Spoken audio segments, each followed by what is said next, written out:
More of the real Kamala, you know, the one who has been the border czar, who has overseen record numbers come in illegally through that southern border and also implemented programs to allow millions more to stay. She now wants you to believe she's tough on borders. She even said she believes in a wall now.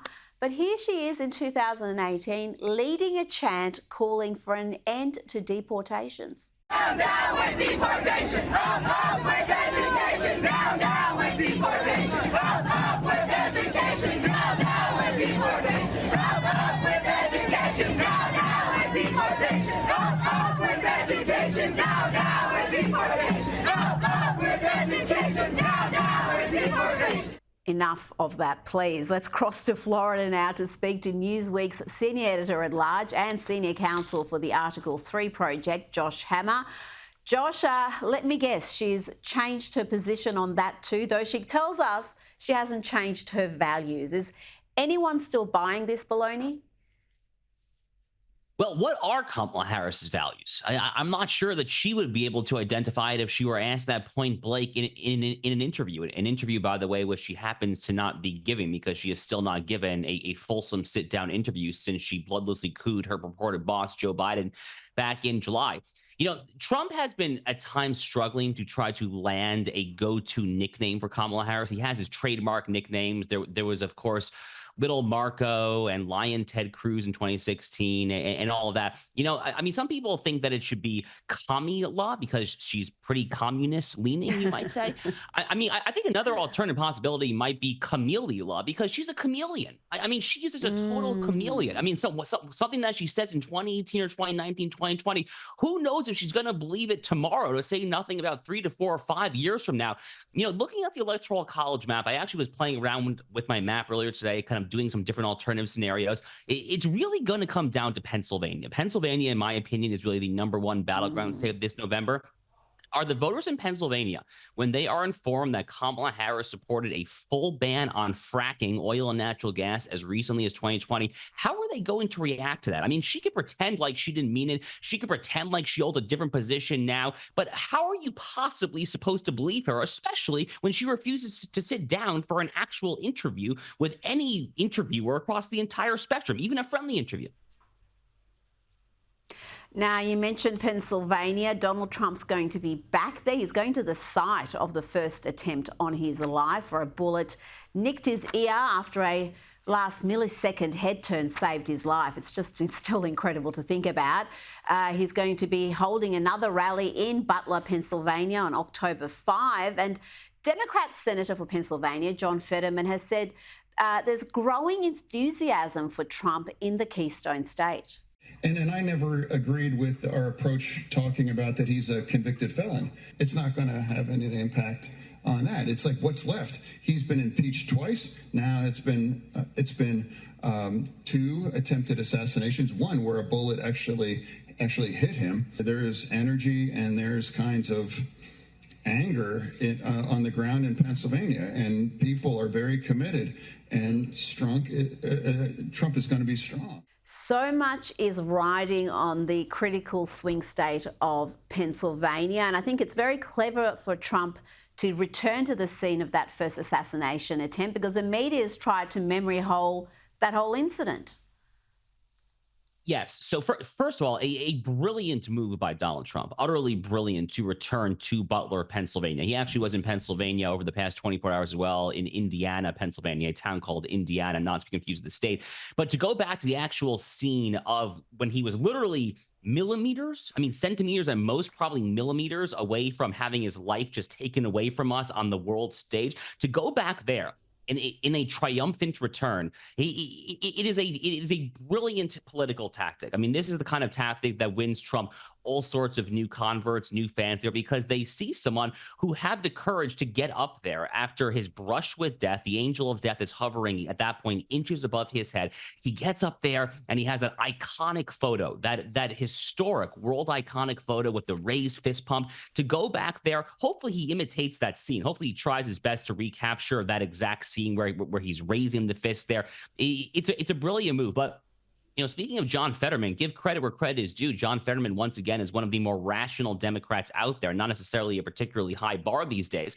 But John Fetterman, who has been very sober, actually, when it comes to the conflict in the Middle East compared with the rest of his party, he sounds very sober here as well, saying that the whole convicted felon threat to democracy thing is not playing. No one cares. And the reason that the threat to democracy thing, by the way, Rita, is not playing is because there is one party in America right now that is literally trying to toss the opponent in jail. It's not the Republican Party. It is the party of Biden, Harris, and the Democratic Party. So that, that dog won't hunt, as they say in the South and whatnot there. They're going to have to beat Trump on the actual issues. The problem, to get back to what we were just saying a few minutes ago, is that they can't talk about the issues because they have a candidate who doesn't know what she stands for and is changing her purported stance every single day, ending in Y. Oh, gosh, projection is all the left have these days. Accuse your opponents of what you yourself are guilty of, and we see that over and over again, and not just in the US. But I wonder if the honeymoon is finally over for Kamala Harris. A new poll from the New York Times Siena College shows Trump winning in the battleground states of the Sun Belt. He leads Harris in Arizona 50% to 45%. In Georgia, the margin is 4%, 49 to 45%. And in North Carolina, Trump is ahead 49 to 47%. And we know, Josh, that historically, his numbers are understated. There's just a shyness factor when it comes to people telling pollsters that they're going to be voting for Donald Trump. Totally. So, New York Times, Siena, considered one of the very best pollsters here in the United States. And this is a great poll for Donald Trump. I mean, they have him comfortably ahead out in Arizona, a state that he obviously has to win. He's leading in most of the higher quality polls out in Nevada as well. Nevada is a state that has not gone for Republicans at a presidential level in 2 decades since George W. Bush won it in 2004. He's looking pretty good in Georgia right now. It's going to come down to those Rust Belt states, which, by the way, is the reason that I wrote a column all the way back in March saying that he should pick J.D. Vance to be his running mate, because J.D. Vance is quite literally Mr. Rust Belt. I mean, he's from Ohio. He wrote Hillbilly Elegy. He lived this life. So in this final 5-6 weeks of the campaign, let's get Tim Walz, who was born in Nebraska. He's the governor of Minnesota. He is something of a Midwestern guy himself. Let's get him up there against J.D. Vance. They're actually going to have a vice presidential debate next week, so I can't wait for that. But besides the actual kind of fisticuffs of a mano-a-mano debate, let's get them both out there having dueling rallies. Let's see which Midwesterner can actually win the hearts and minds of the actual Rust Belt voters, the white working class, the voters that Trump tapped into in 2016. I would be willing to bet that it's J.D. Vance who can tap into them in a way that Tim Walz cannot. I continue to think that Donald Trump's actually in pretty good shape to win this election. Now, there have been more revelations about that second assassination attempt against Donald Trump. The suspect's note has been released. Ryan Wesley Routh wrote, "This was an assassination attempt on Donald Trump, but I am so sorry failed you. I tried my best and gave it all the gumption I could muster. It is up to you now to finish the job, and I will offer $150,000 to whoever can complete the job." Josh, what more can you tell us about this man and the way this case is being handled? Right. So there are a few things to note here. First of all, he was planning this for months, quite literally months. Apparently, he cased out the golf course for weeks in advance. He was stalking Donald Trump from afar for months on end. He wrote this chilling letter. He actually self-published a book last year in 2023 where he actually called for Iran, for the Iranian regime, to assassinate Donald Trump. Now he's offering a $150,000 bounty. I mean, as if he has that cash on hand. I mean, the guy's a total lunatic. It's not like he can pay that up anyway there. But I mean, talk about something that obviously should never have happened, especially after Butler, Pennsylvania. To this day, we have not gotten answers from the U.S. Secret Service. They actually released an internal review of what happened on Friday. They really did not come to any firm conclusions there either as to what happened in either of these attempted assassinations. We're probably going to have to rely on Congress and the subpoena power. The good news is that because Ryan Routh in this letter actually said that he was going to attempt to assassinate, he used the word assassination. Because of that, the Department of Justice, Attorney General Merrick Garland, and the U.S. Attorney, they are likely now to bring an additional charge. He's already been charged with 2 federal firearms charges. They're going to tack on an additional charge for attempted assassination of the President of the United States, which I and many others were calling for last year. So you have that. You also have Governor DeSantis up in Tallahassee, our capital, who's leading a concurrent investigation trying to bring attempted murder charges. DeSantis should not slow down with that. He should continue full speed ahead as well. Look, in my humble opinion, I am a proponent of capital punishment. I hope that I would prefer that this man fry and not see the light of day. But if it has to be life in prison, I guess I will take that.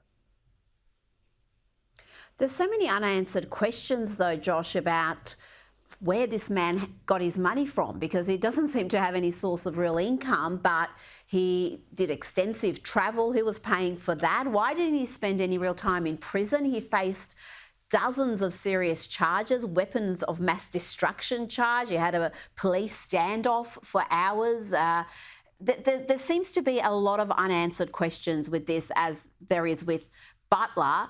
But I want to move on to today, the Argentinian Trump, as he has been called, Javier Milei, being in New York. He met with Elon Musk, who was wearing a black MAGA cap. Tell me about the impact Milei has had on Argentina in a relatively short period of time. This is a country that went from one of the richest in its region in South America to one of the poorest, thanks to socialism, Peronism. What impact has Milei's small government approach had so far? Well, in a very short time period, he has already taken drastic measures to turn around the Argentinian economy. I mean, inflation has come down to a relatively normal level. Wages have been increasing in real inflation-adjusted terms. GDP per capita is already on the rise, certainly relative to what it was under his predecessor. As you said, Rita, Argentina was by far one of the wealthiest countries in Latin America. In fact, I think by some measures, it was actually clearly number one for a period of time there.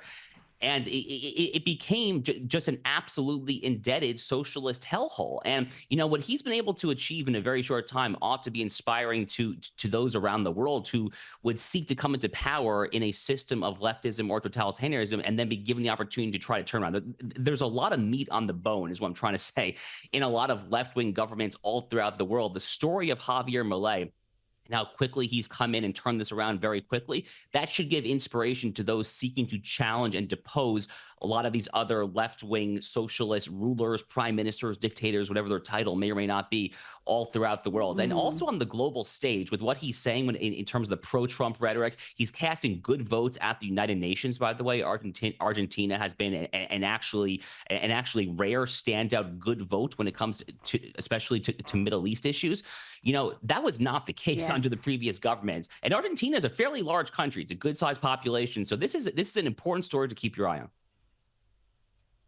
Absolutely. And I remember, I think it was just 2 or 3 days before that election where Milei was waving an Israeli flag at one of his rallies. So he was unashamedly pro-Israel, even when I think he was advised it could be costly for him during the election. Now, before you go, I just want to ask you about a report from Channel 12 News in Israel. They've reported that the UN, together with the US Department of Justice, is arguing that UNRWA employees who were involved in October 7 should have immunity from legal action. Can you shed any more light on this developing story? Because it seems unbelievable. Well, it's actually even worse than that Jerusalem Post headline that the viewers just saw is indicating. So the UN is not only seeking immunity for its own employees, you know, which, by the way, by a very large margin, happen to be moonlighting as Hamas jihadist apparatchiks. You know, they're basically UN employees by day, jihadists by night.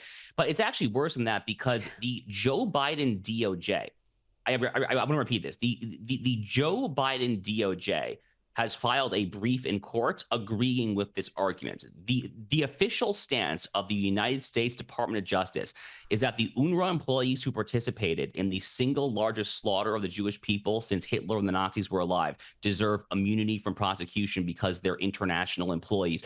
I mean, I don't have words to describe how unspeakably evil this is. And, you know, look, if you're looking at what's happening on the world stage in general come November here in America, you really ought to pull a lever for Donald Trump, given how much the world is on fire over the past few years. But if you needed one final closing argument, It probably should be this. I mean, this is just a morally jarring and absolutely rock bottom level stance that the Joe Biden DOJ is taking. By the way, taken by Attorney General Merrick Garland, who is the son of, if I'm not mistaken, of Holocaust survivors as well.